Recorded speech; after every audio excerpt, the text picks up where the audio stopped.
প্রশিক্ষণার্থী পাইলটের উড্ডয়ন ত্রুটির কারণে ঢাকার মাইলস্টোন স্কুল অ্যান্ড কলেজে বিমান বিধ্বস্ত ও হতাহতের ঘটনা ঘটেছিল বলে রিপোর্ট প্রকাশ করেছে তদন্ত কমিটি।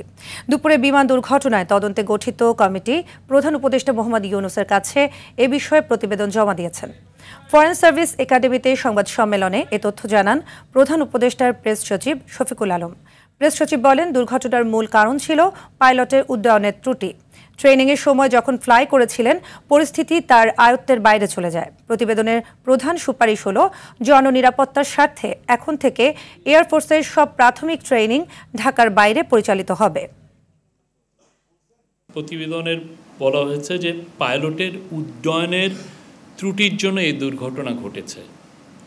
ট্রেনিংয়ের সময় উনি যখন ফ্লাই করছিলেন পরিস্থিতি তার আয়ত্তের বাইরে চলে যায়। পুরো তদন্ত কমিটি 150 জনের সাথে কথা বলেছেন, তার মধ্যে এক্সপার্ট আছেন, তার মধ্যে আই উইটনেস আছেন, তার মধ্যে ভিকটিমস আছেন।